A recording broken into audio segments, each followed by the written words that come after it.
y voy a comenzar con las preguntas. Tengo una pregunta de Diego Isabela para la doctora Campagnoli. ¿Qué opinión le merece la conformación y equilibrio de poderes dentro del Consejo de la Magistratura y qué reformas propondría al respecto?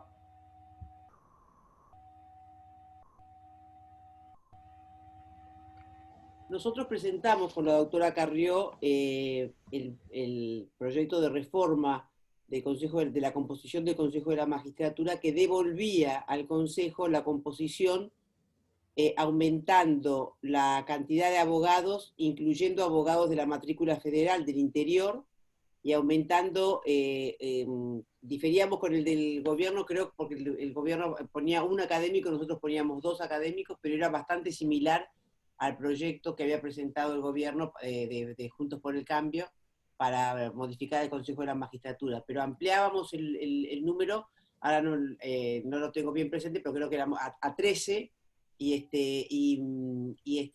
pero lo importante era que incorporábamos más jueces, menos políticos, más jueces y más abogados de la matrícula, y un académico más. Muchas gracias. Pregunta para el diputado Tonelli, del doctor Omar Yassin. ¿Cuál va a ser la estrategia de los diputados de Cambiemos, ya que en el Senado se da por perdida la pulseada, o no, pone como duda? Hoy el diputado Negri pidió que retiren el proyecto. ¿Eso puede darse? ¿Van a dar quórum? ¿Van a negociar o lo van a rechazar a libro cerrado? Bueno, la estrategia en diputados a mí me parece que no tiene otra alternativa más que el rechazo completo del proyecto. Y lo explico por una cuestión vinculada al procedimiento legislativo. Es decir, uno podría proponer cambios a este proyecto y hasta lograr que se convierta en un proyecto más o menos razonable y adecuado. Pero ¿qué ocurre? No cabe la menor duda de que en el Senado el oficialismo tiene una mayoría cómoda y va a imponer su propio proyecto. Supongamos que el proyecto entonces viene a la Cámara de Diputados y que nosotros presentamos un dictamen de minoría proponiendo cambios al proyecto. Bueno, podría ocurrir perfectamente que el oficialismo nos haga la trampa de votar nuestro proyecto en diputados, de manera que vuelva al Senado, y como en el Senado el oficialismo tiene una comodísima mayoría, en definitiva impondría su voluntad y su proyecto, que como ha quedado claro hasta ahora, es una porquería que no sirve para nada. De manera que me parece que por una cuestión de estrategia vinculada al procedimiento legislativo, nosotros tenemos que, por un lado, señalar todos los defectos, todos los déficits que tiene este proyecto y los objetivos que oculta. Y en función de eso, tratar de lograr el rechazo del proyecto en la Cámara de Diputados y para que el proyecto quede archivado. No sé si lo lograremos. Ese resultado va a depender básicamente de 2 bloques pequeños de alrededor de 10 diputados cada uno, que hasta ahora en general han sido bastante funcionales al gobierno y lo han acompañado para lograr las mayorías necesarias. Pero bueno, no sé, en este proyecto en particular no los he escuchado pronunciarse cómo van a actuar. Pero claramente me parece que nuestra postura en la Cámara de Diputados tiene que ser rechazar lo que nos venga del Senado, que va a estar impuesto por la mayoría kirchnerista. Muchas gracias. Pregunta de Carlos Vázquez para el doctor Garabano. ¿Qué opina acerca de establecer el sistema acusatorio de tipo americano para el fuero federal? Sí, bueno, así lo pusimos en marcha durante nuestra gestión hace un poquito más de un año en Salta y Jujuy, después de un montón de resistencias de jueces, incluso de lo que es hoy el oficialismo y en aquel momento era oposición, que tardó en votar las reformas que nosotros hicimos al Código Procesal Penal Federal. De hecho se le cambió el nombre, actualmente es Código Procesal Penal Federal, y la verdad es que el funcionamiento en Salta y Jujuy es muy bueno. Los propios jueces, fiscales, defensores, todos los protagonistas muestran los números. Se redujo sustancialmente la demora en los procesos, se hacen en audiencias orales, aumentó la transparencia, los expedientes en general son electrónicos, hay sentencias rápidas, se ha podido investigar casos complejos usando una cosa que agregamos nosotros en el proyecto, que son las nuevas técnicas de investigación criminal para casos complejos. Hubo hasta una situación que nunca se había dado en el país, siguiendo este nuevo código de seguimiento de droga que se dejó ingresar y se supervisó para poder desarticular una organización de narcotráfico muy importante. La droga entró por Salta y terminó creo que en Tucumán. La verdad es que los resultados son muy buenos. En eso debería estar poniendo su energía el actual gobierno. Nosotros habíamos dejado todo preparado para que avance la segunda etapa y de Salta y Jujuy ya pase a la Cámara Federal de Mendoza, a la Cámara Federal de Rosario y a la de Posadas. Deberían haber estado en marzo de este año en curso. Lamentablemente la Comisión de Implementación es una comisión del Congreso que preside el actual oficialismo, no hizo al menos hasta hoy nada para avanzar en esa implementación. Y en eso es importante destacarlo porque tuvo un rol crucial el procurador Casal, que pese a ser un procurador interino, realmente trabajó con el Ministerio Público y los fiscales y lograron realmente colaborar con esta implementación para que sea exitosa. Muchas gracias, Germán. Mi pregunta en general no está dirigida para ninguno de los tres expositores, cualquiera que quiera responder. De Moira Cup pregunta: el gremio de judiciales con Piumato a la cabeza no están de acuerdo con esta reforma. ¿Han tenido reuniones con ellos? ¿No sería bueno que la oposición y el sindicato que representa a los empleados de la justicia trabajen en forma conjunta? Bueno, si les parece, la verdad es que no hemos tenido reuniones con el sindicato, con el cual en general solemos tener buen diálogo y solemos conversar los proyectos de ley. De todas maneras, no siempre los intereses del sindicato son coincidentes con los nuestros, ya sea cuando éramos gobierno o ahora cuando somos oposición, porque al sindicato lo que más le preocupa por sobre todas las cosas es la situación y el desenvolvimiento de los empleados. Y a veces no coincidimos del todo, pero sin duda que antes de que el proyecto termine su trámite en el Congreso y antes de que tengamos que votar, seguro vamos a tener, como ya la han tenido en el Senado esta semana o la anterior, donde Piumato fue y expuso en nombre del sindicato. Lo mismo sin duda va a ocurrir en la Cámara de Diputados. Bueno, gracias. María Beatriz Calleja pregunta: el accionar de la jueza competente respecto a la jueza Biotti, me refiero, dice, parece no haber sido suficiente, ya que Fernández de Kirchner desoyó su dictamen y avanzó con su plan al respecto. ¿Qué figura cuadra en esta actitud autoritaria y antirrepublicana? ¿Existe algún mecanismo para frenarla, ya que ha suprimido de hecho al Poder Judicial?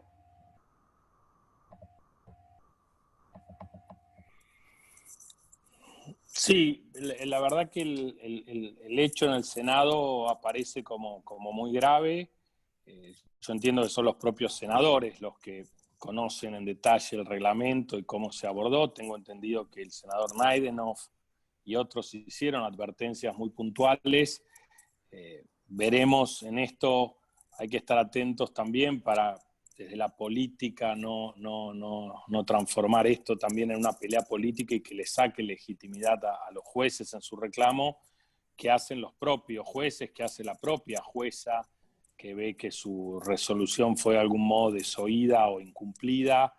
Así que sí, claramente son horas para estar muy atento de cómo leen nuestros senadores esta situación y si van a tomar alguna medida, cómo leen los propios actores de este expediente, tanto los dos jueces que son los que, junto con el patrocinio creo del doctor Carrió, interpusieron este amparo, y cómo lo lee también la jueza del proceso. Más allá de eso, cualquier ciudadano puede, obviamente, si considera que hubo un delito, hacer la denuncia correspondiente y que se investigue desde esas circunstancias.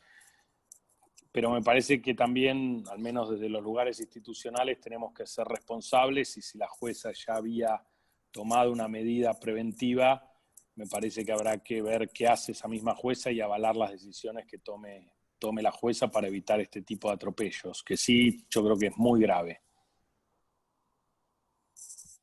Pregunta de Enrique Chiantore para Pablo Tonelli. ¿Cuál es la posición de los bloques minoritarios, Labañistas, Ramón, Schiaretti, etcétera, frente al proyecto de reforma del Ejecutivo? Bueno, no, lo dije hace un instante, yo no la conozco por ahora, no he escuchado pronunciamientos, por lo menos de los bloques. Un tema que sí puede tener importancia es que sí he escuchado a algún diputado del bloque labañista decir que no le parece, como lo hemos dicho nosotros desde Juntos por el Cambio, decir que no le parece apropiado que un proyecto de esta trascendencia y tan controvertido se discuta en sesiones virtuales, en sesiones remotas. La Cámara de Diputados la semana pasada concluyó el lapso por el cual habíamos acordado con el oficialismo la posibilidad de sesionar de manera remota. De manera que para que ello vuelva a ocurrir, deberíamos renovar ese acuerdo. Nosotros en principio no estamos de acuerdo en renovar ese acuerdo, valga la redundancia, para tratar temas tan conflictivos como este. Y con algún beneplácito he escuchado a algún diputado del bloque labañista decir exactamente lo mismo. Pero no tengo noticias de que se hayan pronunciado acerca del fondo del proyecto. Yo de todas maneras, en ese sentido, le tengo más temor al bloque que encabeza el diputado Ramón de Mendoza, que no me acuerdo cómo se llama. Equidad Federal. Federal, que es un bloque claramente muy funcional al gobierno y que hasta ahora viene votando todo con el gobierno, y me preocupa más que el bloque labañista, donde hay algunos diputados muy sensatos y razonables. Sí, ahí yo vi a Marcela. Sí, Camaño se manifestó en contra de la reforma. Bueno. José Ramón dijo que para él es necesaria una reforma judicial, pero que la justicia no se está teniendo en cuenta todas las reformas que se necesitan para la justicia de defensa del consumidor y todo. Más apuntaba a ese punto, pero él sostenía que era necesaria una reforma judicial, pero que le iban a investigar. Tengo entendido que los de Schiaretti han dicho que no la van a votar, que la reforma judicial no la van a votar. Pero nosotros sabemos cómo es el peronismo, desgraciadamente, y que a veces arreglan con el gobernador cosas que necesitan para su provincia y terminan cambiando un voto. Así que ahí es muy importante la presión de la ciudadanía a sus diputados, pidiéndoles que esta reforma prejuiciosa y perjudicial para el país no sea votada, porque sabemos cómo es el kirchnerismo, que acostumbra a poner a los gobernadores de rodillas para obtener las cosas que necesitan. Entonces, yo siempre recuerdo una vez que viajé a una provincia que un kirchnerista me dijo: el presidente más federal que tuvimos fue Mauricio Macri, que nos dio a cada uno lo que nos correspondía. Bueno, sabemos que el kirchnerismo no. Entonces, es posible a veces que cambien sus votos por algunas cosas para sus provincias o para ellos a veces, ¿no? Dos cosas en relación a eso. Uno, bueno, estar muy, muy atentos a esto que señalaba Marcela y Pablo. Dos, me parece que es bueno marcar, en el caso de Camaño a lo mejor es muy patente, pero marcar la contradicción que señalaba Pablo en su presentación entre este proyecto que le agrega a jueces que no concursaron competencias en materias que no tienen y que no fueron objeto del concurso, ni los federales concursaron para penal económico, ni los penales económicos concursaron para federal, ni los civiles y comerciales para contencioso, ni los contenciosos para civil y comercial. Si nosotros seguimos esa línea de pensamiento y seguimos lo que resolvió el Consejo de la Magistratura para tratar de correr a Bruglia, Bertuzzi, Castelli y demás, es decir, claramente son dos posiciones contradictorias. Si seguimos la posición que ellos están siguiendo respecto de Bruglia y Bertuzzi, deberían darle acuerdo a todos los jueces de esos 4 fueros, nuevo acuerdo. Si seguimos la posición del proyecto, lo que se hizo con Bruglia y Bertuzzi está bien. Entonces, me parece que ahí hay que marcar esa contradicción, porque realmente también la diputada Camaño quedó muy incómoda en esa situación. De hecho, ella, cuando expresó su oposición al proyecto, criticó el tema de los subrogantes, y algo de esto también ensayó. Y el segundo tema, que para frenar estas cosas, me parece que el banderazo ahora del próximo lunes, del 17 de agosto y demás, es lo único que hasta ahora ha servido para frenar al gobierno en este tipo de atropellos. Es decir, recordemos el caso Vicentino, el caso de la liberación de presos, fue la reacción de la gente, la reacción de los medios de comunicación, pero sobre todo de la gente en redes y eventualmente en la calle, aquellos que lo consideren, pero si no al menos en redes, cuestionando este tipo de avasallamientos y estos tipos de ataques a la República. Y me parece que el 17 sería bueno que todos los que tengan esta preocupación se hagan oír, ¿no? Muchas gracias, Germán. Vamos a dar por finalizadas las preguntas. Les pido disculpas a los que han consultado. Algunas de ellas ya se han respondido por las exposiciones de cada uno de los 3 expositores. Ahora le voy a dar la palabra al doctor Francisco Quintana, es abogado egresado de la Universidad Católica, es actualmente consejero de la Magistratura de la Ciudad de Buenos Aires, fue legislador de la Ciudad de Buenos Aires y secretario del PRO durante la gestión de Mauricio Macri.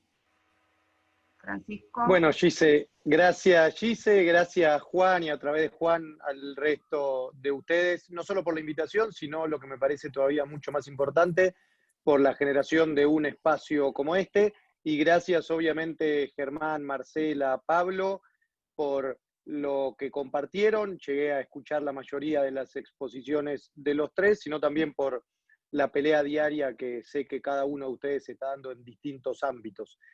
Para mí, el primer punto, voy a ser breve, tiene que ver con el asumir, y lo digo a modo de síntesis, que nuestra justicia, nuestro poder judicial tiene que ser repensado, que hay un potencial de mejora, que hay un gap, que hay una distancia enorme entre la consideración ciudadana y lo que debería ser el funcionamiento ideal del poder judicial, con lo cual creo que hay que ser cuidadosos de salir de la trampa de si hay que reformar la justicia o no, sino si hay que avalar esta reforma de la justicia o no.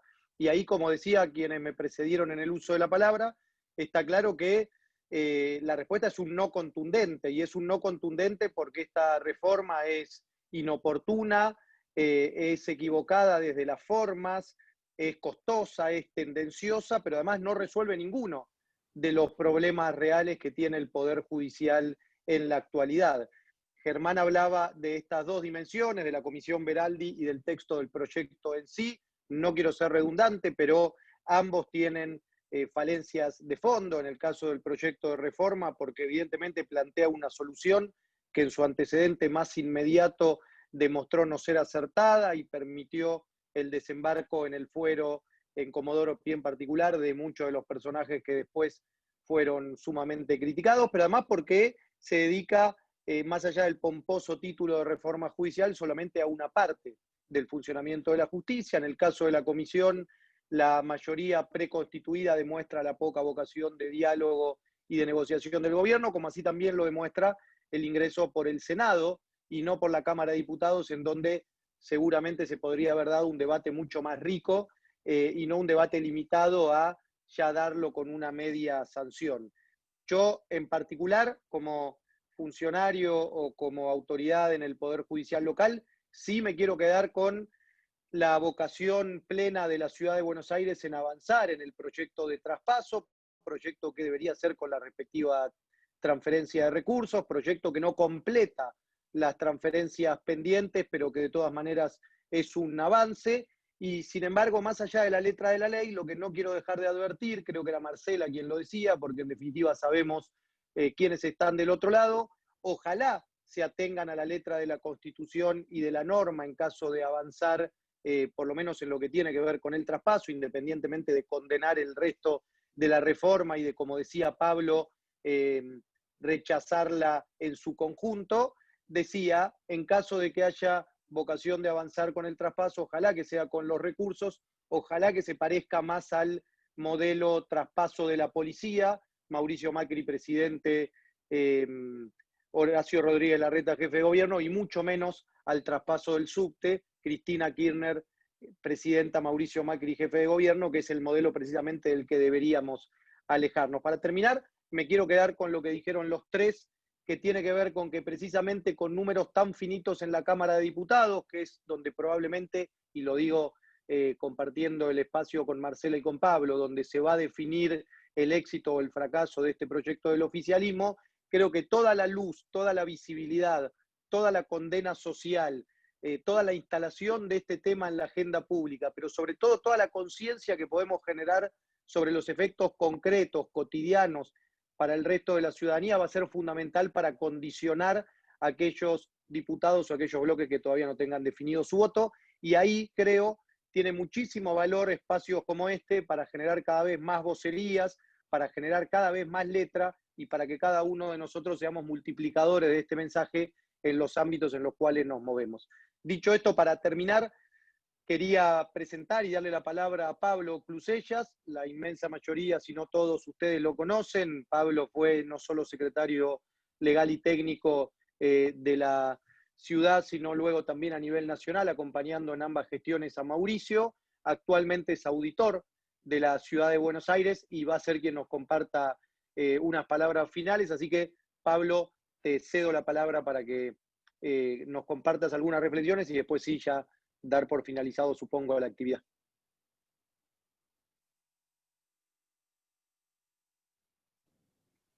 Sí, bueno, Fran, muchísimas gracias. Gisela, Juan, a los tres expositores, a Germán, Pablo, Marcela, por las palabras. Yo, cortito también, los invito 3 minutos a salirnos del texto de la ley, que creo que los tres expositores se encargaron de destrozarla y prácticamente no encontraron nada beneficioso. Hoy leí un artículo de Pañi que se les recomiendo, en el diario La Nación, que nos dice texto y contexto, o sea que los invito a que veamos un poco el contexto, no el texto. La primera capa de contexto, lean el artículo de Pañi que van a ver todo lo que se refiere a la cantidad de acciones en paralelo con esta reforma, lo del fiscal, lo de los jueces, los tuits de Cristina cuando no le gusta un fallo, etc. Bueno, ahí tienen una primera capa de contexto en el cual se hace esta reforma. Una segunda capa de contexto es lo que ellos vienen escribiendo. Si uno lee los libros que están sacando, los artículos de Zaffaroni o de algunos pseudointelectuales que los acompañan en materia de justicia, y van a ver que ellos tienen una visión de la justicia, que en realidad la justicia tiene que servir al poder. Porque la visión de ellos es una visión de poder absoluto, y la justicia es el deber ser. En la justicia se discute el deber, no se discute el poder.